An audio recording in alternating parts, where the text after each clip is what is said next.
Hello guys, how are you? I'm Hardeep Singh. Welcome back to your own YouTube channel. IELTS updates and recent exams. For more updates related to recent IELTS exam writing test topics, listening, reading, practice test, and speaking, you got guesswork. Please guys participate in everyday listening and reading practice test to achieve your desired band score in your actual IELTS exam. Please hit the like and subscribe button. Press the bell icon for the upcoming notifications. Don't forget like, subscribe and share my YouTube channel and my Facebook page, IELTS updates and recent exams. Part 1.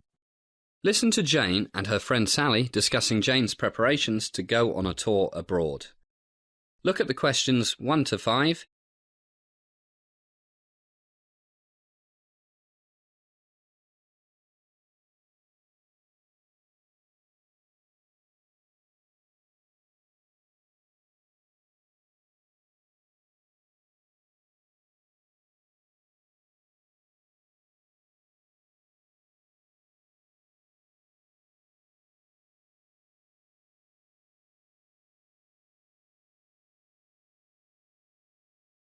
Listen carefully and answer questions 1 to 5. Who is it? It's me, Sally. The door's open. Hi. Hi. So have you decided where to go for your big holiday? Finally, I narrowed it down to Southeast Asia or India and Pakistan and decided on the Southeast Asia. Southeast Asia. Wow, sounds romantic. Decided when you'll leave? I have to be back in time for the new term, so I want to leave by July 1st. That's a long trip. 3 months nearly. Don't you think it's too long? No, I want to do research on recycling while I'm there for my environmental studies course next year. So I've got tons of things to do. I don't know where to start. First things first. Passport, air ticket, and money.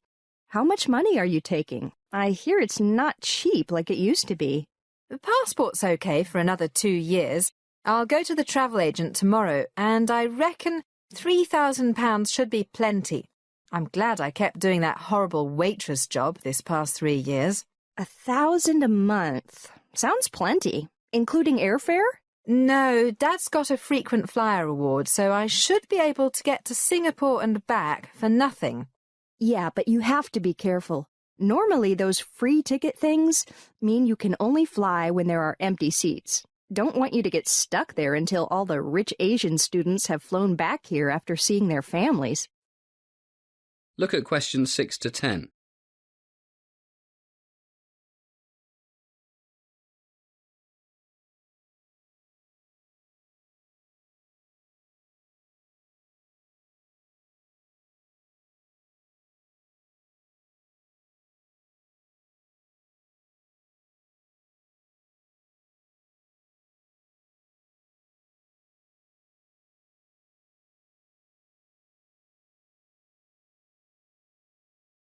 Now listen to more of the conversation between John and Sally and answer questions 6 to 10. I'll manage, but I'll see what the travel agent has to say. Gosh, July 1st. That's only a bit over 3 weeks. Inoculations. All sorts of nasty diseases in those tropical places. Have you checked out the health requirements? Didn't think of it. How do I start? I think there's a Ministry of Health webpage that tells you what injections and pills you need before you go to different countries. Yellow fever, malaria, that sort of stuff. How many countries do you plan on visiting? As many as I can. Singapore, Malaysia. I'd like to get to Sabah and Sarawak in East Malaysia if I can. Thailand, Cambodia, Laos, Vietnam and Indonesia for sure. That's pretty ambitious. How do you plan to get around? As cheap as I can. Don't fancy flying much. Maybe I can get a boat from Singapore to Borneo. You didn't mention Borneo. Oh, that's the big island where Sabah and Sarawak are. Most of it belongs to Indonesia. Oh, I know.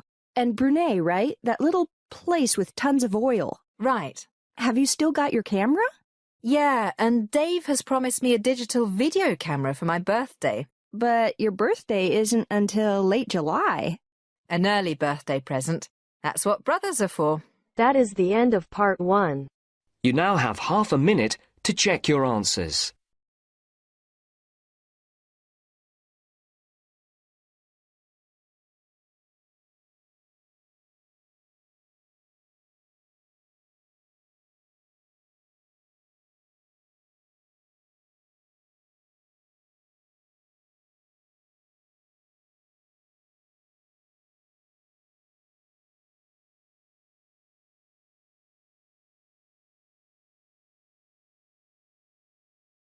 Now turns to Part 2.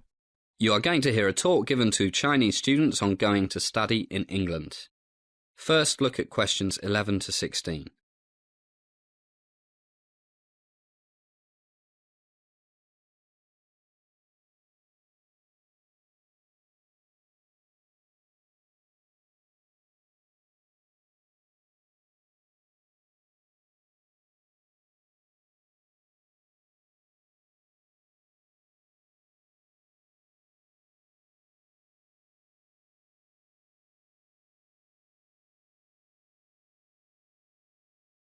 As you listen to the first part of the talk, answer questions 11 to 16.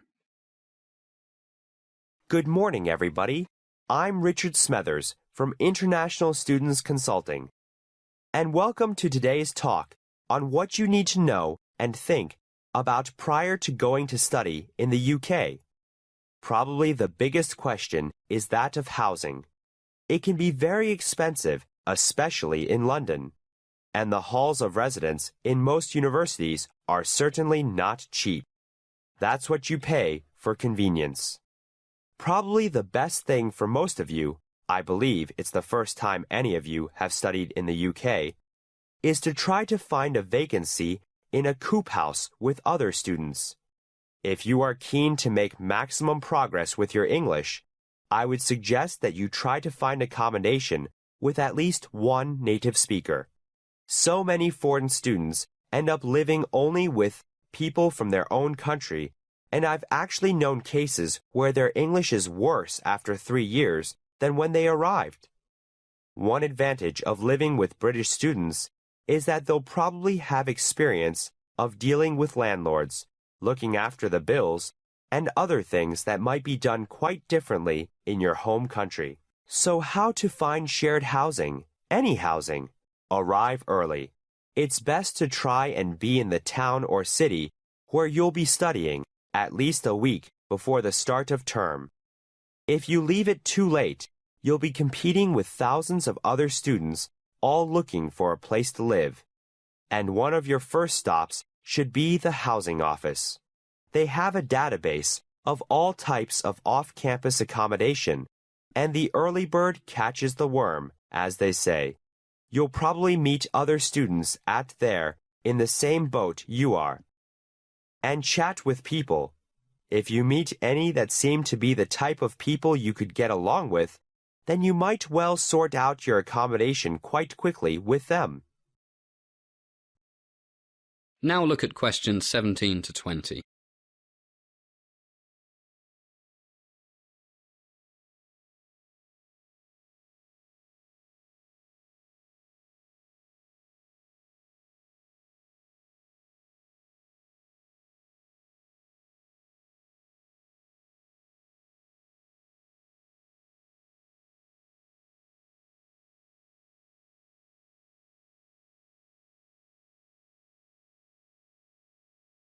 As the talk continues, answer questions 17 to 20.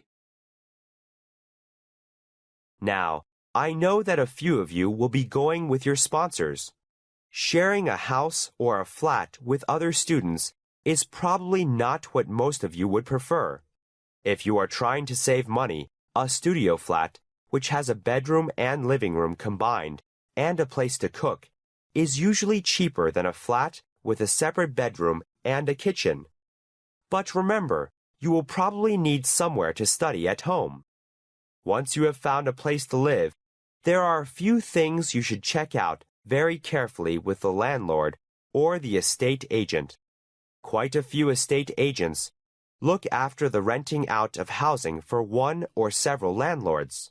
First, how are you going to pay the rent? By the way, I forgot to mention that you should open a bank account very soon after you arrive. You might want to open a savings account for the bulk of your money and keep some in a current account for paying the bills. The advantage of the former is that you get more interest on your deposit, but you usually can't write checks or arrange to pay such things as electricity, gas, telephone, and water bills, plus what you owe the landlord. These are normally paid on a monthly or quarterly basis with what are called direct debits and standing orders. The rent, of course, is usually paid monthly, and most landlords want a deposit of 1 or 2 months' rent to pay for any damage you might do. Accidents happen, and it's sad but true that there are thieves everywhere. Make sure you have good locks on your doors and windows, and insist that the landlord or estate agent changes them if they are not up to scratch. You should take out insurance for major items such as personal computers. If you have a car, then insurance is required by law. And if you think you may want to get a car, make sure you take your current driving license with you, because it may help you get cheaper car insurance. But the most important type of insurance you should take out is medical insurance. Falling off your bike and breaking your arm can be a very costly business if you are not protected by insurance. Unlike the Student Union Advisory Service in your university, I am not allowed to offer you the best advice on what insurance company to use. Now, what about working? If you have a student visa for longer than 6 months, you can work for up to 20 hours per week during term time or 40 hours per week otherwise without applying for permission from the Home Office. And if you have a UK visa based on a relationship to someone with a long-term visa in the UK, you will normally be free to take up any sort of employment in the UK. The end of part 2. You now have half a minute to check your answers.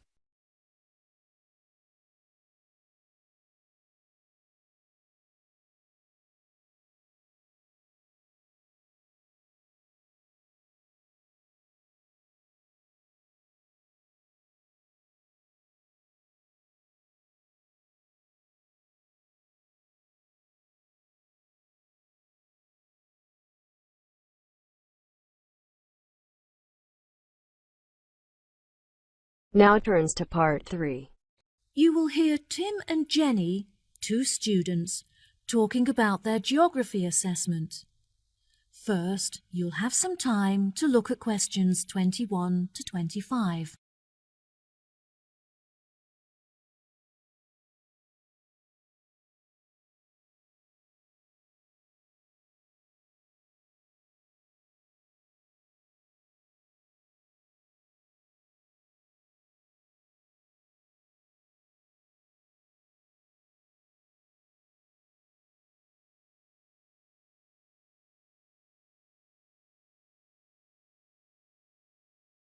Now listen carefully and answer questions 21 to 25.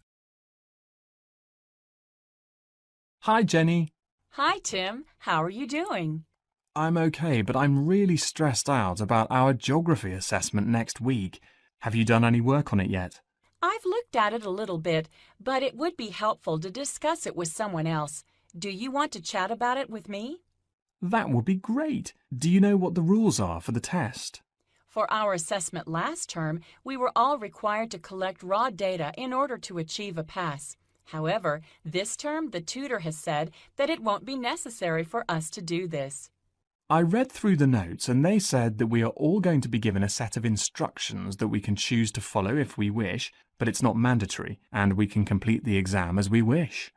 I don't think that the rules will be too strict. As long as we don't copy the answers from anyone else's exam paper, I think we'll be sure to pass. Yes, I agree. Shall we put together a slideshow presentation with information on all of the volcanoes? I think it will really help us to revise the facts. Okay, great. Let's start with Pompeii. It's the most well-known of all the volcanoes, so it should be easy to find lots of information about it online. I'll avoid including some of the images in the presentation, as many people were killed, and some of them can be quite disturbing. We're lucky to have a double free period today, so we will have plenty of time to revise this together. Okay, next up is Mount Fago. This is an ancient mythical volcano, the location of which is unclear. There are mountainous regions in both Mexico and the USA, both of which are rumored to be the site of this volcano. It's not very scientific to list two separate locations for one volcano, but since no one has been able to prove which is the correct one, we're left with no choice. It's interesting that there is no other example of a volcano in existence today that is surrounded by so much mystery. Absolutely. I think we should include some information about Mount Etna in Sicily, which is famous for the stunning panoramas that one can appreciate from its peak. According to Google, it's a relatively new volcano compared to others in the surrounding region, which may be why it has very few of the features found in older volcanoes. Oh, how interesting. Shall we include information on Mount Hurton?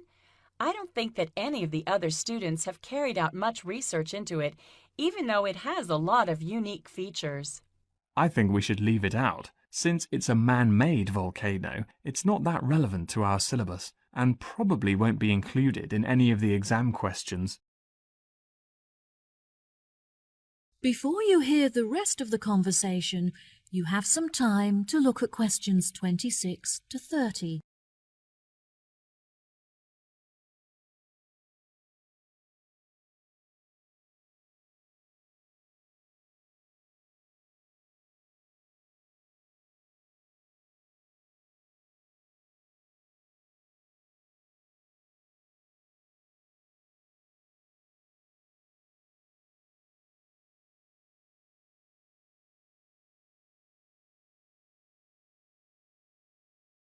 Now listen and answer questions 26 to 30. Have you gotten feedback from your tutor on your presentation last week? Yes, I have, but I don't think he was very impressed.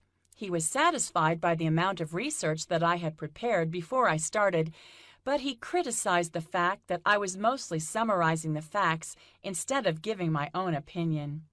Oh, that's a shame. It was frustrating that he criticized my work, but in the end I learned a lot from my tutor's feedback. He advised me that next time I should present my work as a short documentary film, which he thinks will help me to strengthen my arguments. What topic was your presentation based on? I chose to write about the lack of knowledge that most people have about volcanoes, and the fact that they see them in such a negative way.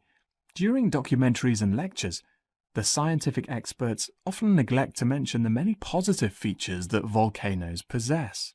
That sounds really interesting. Well done. I think everyone enjoyed watching, but I was really nervous about talking in front of an audience. I also felt very underprepared, since I didn't finish writing the presentation until the night before, and therefore had no time to rehearse it. I'm sure it was great. Is there any other information that you think we should include in our slideshow for revision? Yes, I think it's important that we list all of the differences between active and extinct volcanoes, as there will definitely be a question on this topic. There are no documentaries on the subject, but there's a very informative website that discusses the geological structure of each volcano type. Okay, well, I'll continue collecting images and you can carry on with the online research. That is the end of part 3. You now have half a minute to check your answers.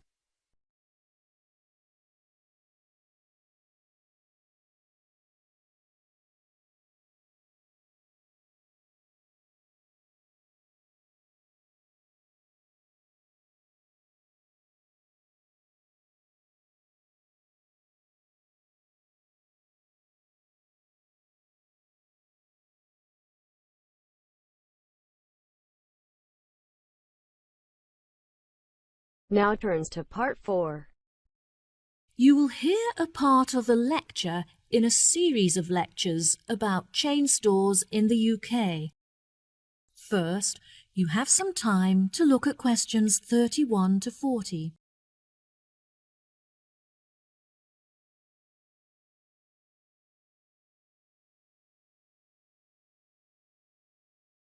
Now, listen carefully and answer questions 31 to 40. Welcome, ladies and gentlemen, to the second lecture in our series on chain stores in the UK.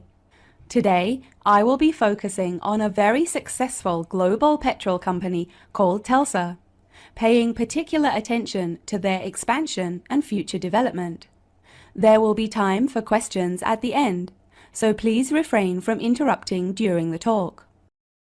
When it was founded, the company was a family-run organisation with only one shop open in a small town in southern England. The family was able to compete with other local companies by offering special discounts for returning customers, which resulted in a huge expansion of their client base. This strategy was so successful that they were able to open petrol stations across the country, subsequently increasing their market share in England. Within a decade, Telstra were running establishments throughout the UK, including Wales and Scotland. By comparing the sales income from all of their stores, they were able to collate data that highlighted which areas were the most profitable and receptive to their business. They discovered that by closing the less profitable stations in the south of Scotland, they could increase the income from their other more profitable stations. This example demonstrates the importance of constantly monitoring and maintaining a clear view of the finances of the company. Once the expertise required to run the company had exceeded the abilities of the family, they needed to hire professional consultants. After assessing the company's financial statements, the consultants advised that Telstra close the head office of the convenience stores in Oxford. They deemed the head office unnecessary and identified it as a financial drain on the company, as the premises were expensive to run and generated no income. In order to avoid firing any employees, they transferred over 200 staff to other offices and retrained them to carry out their new roles. Now that Telstra had conquered the petrol market in the UK, they were able to branch out into other niche areas that offered prospects for profits. They realized that they could establish a new environmentally friendly brand image by selling fresh food in their convenience stores that had been grown by local farmers. This strategy would not only broaden the scope of the company, but also help to strengthen its relationships with local communities. Every year, Telstra holds a meeting in London where all of the consultants and managers meet to discuss future plans for development and improvement. These meetings are essential to the evolution of the company, as feedback is heard from all levels of the organization, from the sales staff to the CEOs. They did this by assigning every manager the task of holding staff discussions, at which ideas and concerns would be passed on for evaluation at the meeting.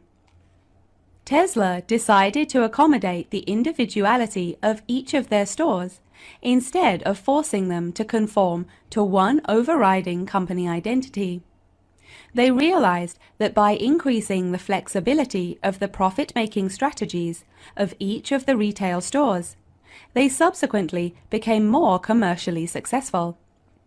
The level of staff satisfaction also increased as a result, as the individuals felt that they were not being constrained to one way of thinking. To avoid misunderstandings and mistakes, any future changes were introduced in stages in order to familiarize the staff with the new regulations. Now it's time to conclude the lecture for today. So I will leave you with some food for thought before you leave.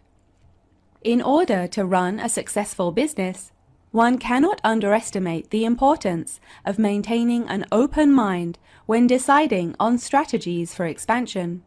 Sometimes it's necessary to employ an independent consultant who can offer an objective and unbiased view on the running of your company. Emotion will only ever cloud your ability to make business-related decisions. Research suitable case studies and look at how department stores, for example, were able to alter their organizational structure whilst minimizing costs and staff redundancies. Precedents are an essential resource when it comes to making decisions for your own business, so don't undervalue them. Well, that wraps up our lecture for today. If there are any questions, That is the end of part 4. You now have half a minute to check your answers. So guys, don't forget like, subscribe and share my YouTube channel and my Facebook page, IELTS updates and recent exams. For more updates related to recent IELTS exam writing test topics, listening, reading, practice test and speaking, you got guesswork. Please guys, participate in everyday new IELTS listening and reading practice tests to achieve your desired band score in your actual IELTS exam. For more IELTS material, visit my official website www.ieltsupdatesandrecentexams.com. The link is given below in the description. If you need PDF files of latest IELTS material, then please join my Telegram channel. So guys, please write your score below the comment section. Again, thanks for listening. God bless you all guys. Stay tuned, stay safe.